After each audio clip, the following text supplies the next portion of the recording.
Hi, everybody. It's Robert from OVTLYR. I had a request to go over some broader market analysis, excuse me, given the movement we've had over the last couple days. So I've got the spider up here, and I'm going to do a quick analysis of that and kind of walk through this with everyone.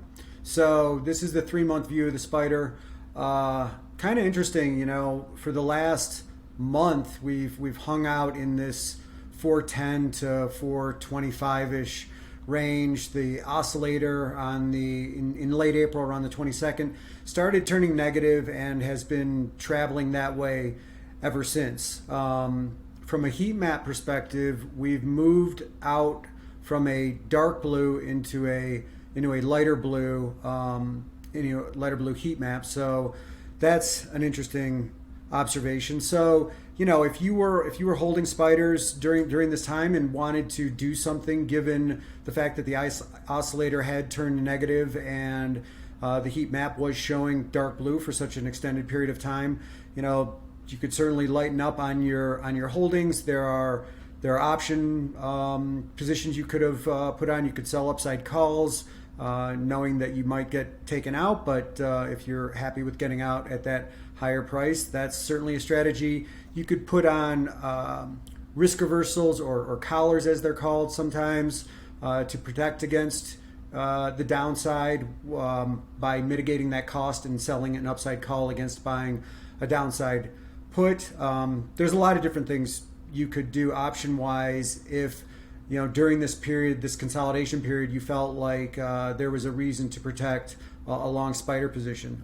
What's happened over the last couple of days with this sell-off that we've had, what I would say to that is, if you were looking for a tell that maybe we were in a down move, I think we've gotten it over the last couple of days, and the retrace that we had today in the spider up to around 412, I think is a great opportunity to initiate whatever position you felt like you wanted to initiate, given the movement that we've had.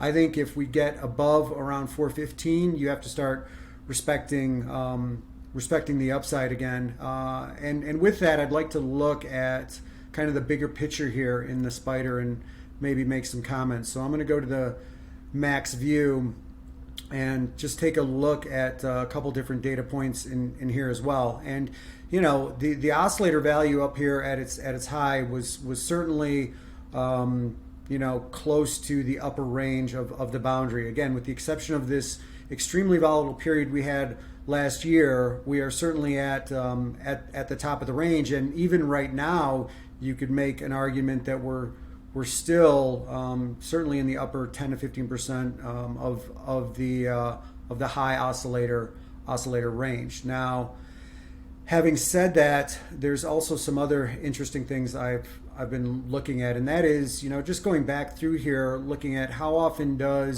do we go from a dark blue heat map to this lighter blue and actually get into a red versus continuing to maybe move higher. And although I don't like to look at this time frame in here with that much weight, it is interesting to note that back in July of last year, June, we got up, the oscillator got up here, started coming off. We went from a dark blue heat map into a light blue. This oscillator turned far from its bottom and started heading back up, and we had another move higher. So I think that's interesting to look at. This time period here back in 2019 is interesting to look at how we had a little bit of a blip price move down wise with a decreasing oscillator, but it turned back up as well as we went from dark blue, light blue back into dark blue. So I think those are interesting for sure.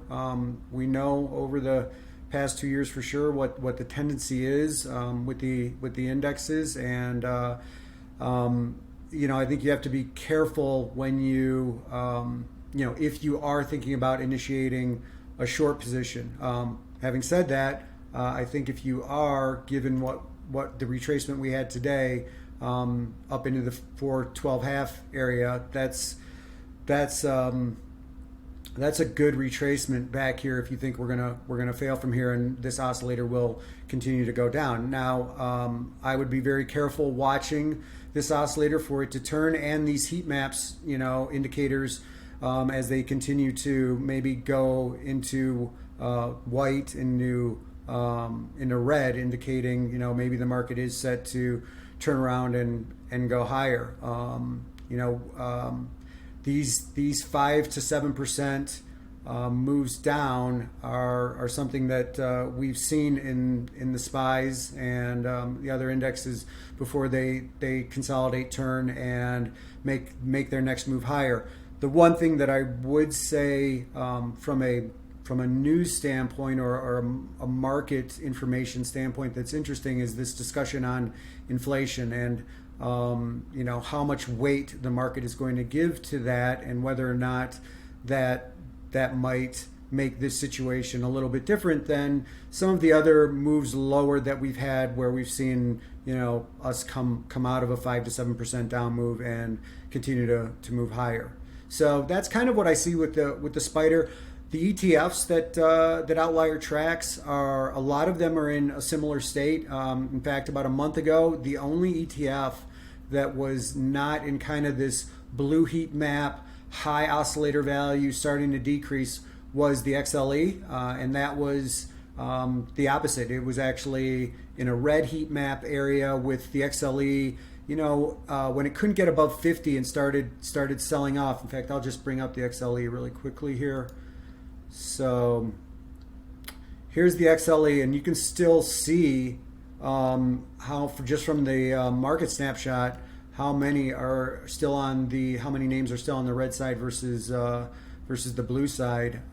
So that's an interesting observation. And this was a much different look than most of the ETFs that we track, where we started getting into this red heat map with a low oscillator value, and that oscillator value was in a good spot relative to our historical range. If you look at it, not the best, but certainly down near the bottom. I would say this is probably the bottom, and we got down to about here. So that looked good from that perspective, and started turning positive. Heat map remained red, and we had a couple days where it couldn't get above 50 and kind of got down into that 46 range.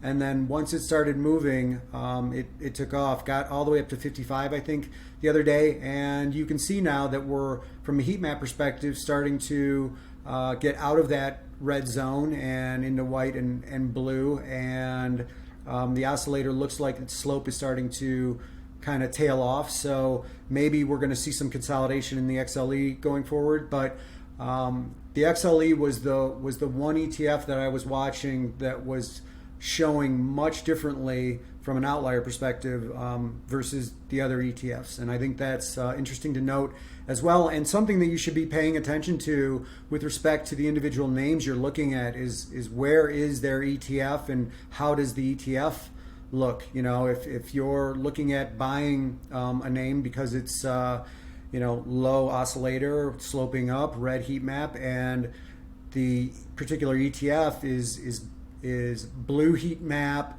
high oscillator, negative sloping, maybe that weighs into your decision and how aggressive you want to be on your entry. So that's kind of an overview of the market right now, and that's all for today. Thank you.